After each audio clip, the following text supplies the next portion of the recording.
আসসালামু আলাইকুম ওরহমতুল্লাহ। সুপ্রিয় দর্শক শ্রোতা, শুরু করছি পবিত্র মাহে রমজান উপলক্ষে আমাদের বিশেষ আলোচনা অনুষ্ঠান হাবিলি প্রপার্টি আত্মদর্শন। আমাদের আজকের আলোচনার বিষয় মানব সেবায় জাকাতের অবদান, সম্পদে গরিবের অধিকার।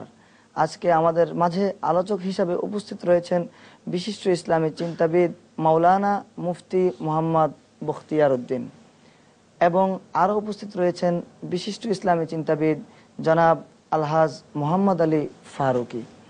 জি জনাব আলহাজ মোহাম্মদ আলী ফারুকি, আমি সর্বপ্রথমে আপনার কাছ থেকে জানতে চাইব যে জাকাতটা, আমাদের ইসলামে যে জাকাতের বিধান রয়েছে, এই জাকাতটা মানব সেবায় কি কি অবদান রাখে, এই বিষয়ে আপনি একটু আলোচনা করুন। ধন্যবাদ জনাব মিশকাত চৌধুরী।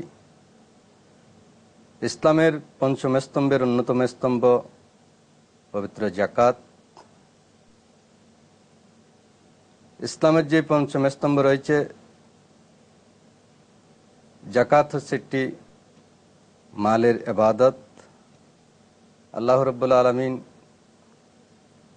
এই জাকাত ফরজ করেছেন।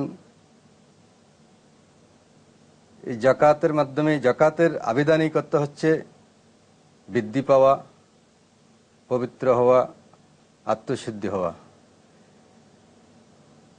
আল্লাহ রাব্বুল আলামিন আমাদের যে সম্পদ দিয়েছেন, এই সম্পদের মধ্যে গরিবের হক রয়েছেন।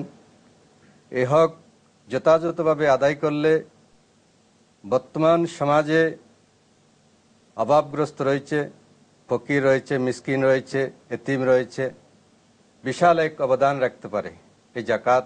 অর্থাৎ এই জাকাতটা যদি আমরা পুঙ্খানুপুঙ্খানুভাবে আদায় করি, আমরা যদি সঠিকভাবে জায়গা মতো আমরা দিতে পারি, তাহলে এই জাকাতটা আমাদের সমাজের গরিবের গরিবত্ব দূর করার জন্য অন্যতম একটা মাধ্যম হবে। জি, আপনাকে ধন্যবাদ। তো এই পর্যায়ে মাওলানা মুফতি বখতিয়ার উদ্দিন, আপনি এই বিষয়ে একটু আলোচনা করুন। ধন্যবাদ। আজকের বিষয়টা খুব চমৎকার বিষয়, যে মানব সেবায় জাকাতের অবদান। মানব সেবা কি জিনিস আমাদেরকে দেখতে হবে। রাসূল করিম সাল্লাল্লাহু আলাইহি ওয়াসাল্লাম ইরশাদ করেছেন, খায়রুন নাস মান ইয়ানফাউন নাসা, শ্রেষ্ঠ মানুষ হচ্ছে ওই ব্যক্তি যে মানুষের উপকার করে। ইসলাম মানব সেবার জন্য মানব সেবাকে প্রাধান্য দিয়েছে, মানুষের সেবাকে, সৃষ্টির সেবাকে। সৃষ্টির সেবার মাধ্যমে স্রষ্টার সন্তুষ্টি অর্জন হয়। তো সৃষ্টির সেবা কিভাবে করব আমরা?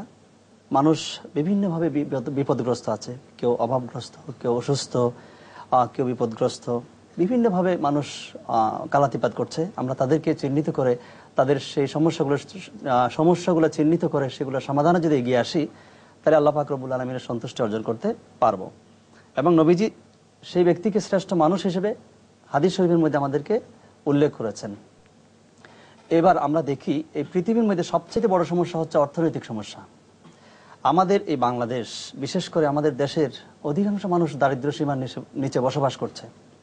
একবেলা খেলেও দ্বিতীয় বেলা কি খাবে সেই এতটুকু জানে না, এমন মানুষ কিন্তু লক্ষ লক্ষ মানুষ আমাদের দেশের মধ্যে রয়েছে, যারা দারিদ্র সীমার নিচে বসবাস করছে।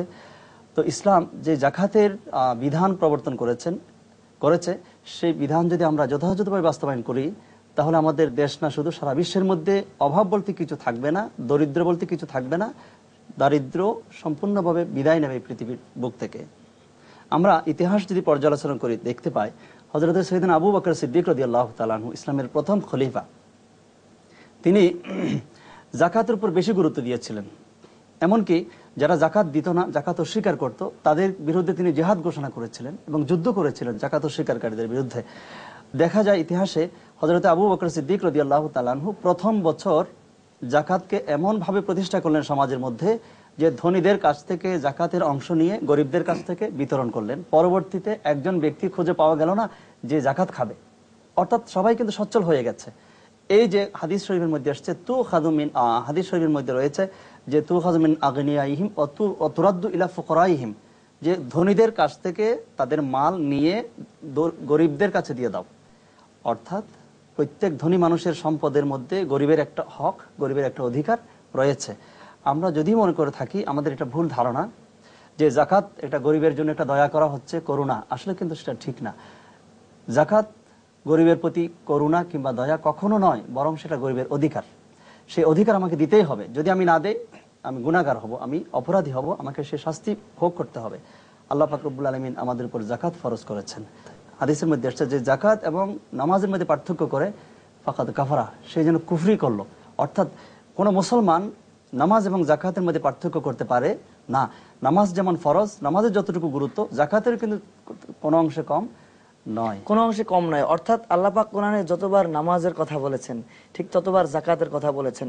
সুতরাং নামাজ যেভাবে প্রত্যেকটা মুমিন বান্দার জন্য ফরজ, ঠিক তেমনি ভাবে জাকাতটাও যারা মালিকে নিসাব তাদের জন্য জাকাতটাও তাদের জন্য ফরজ।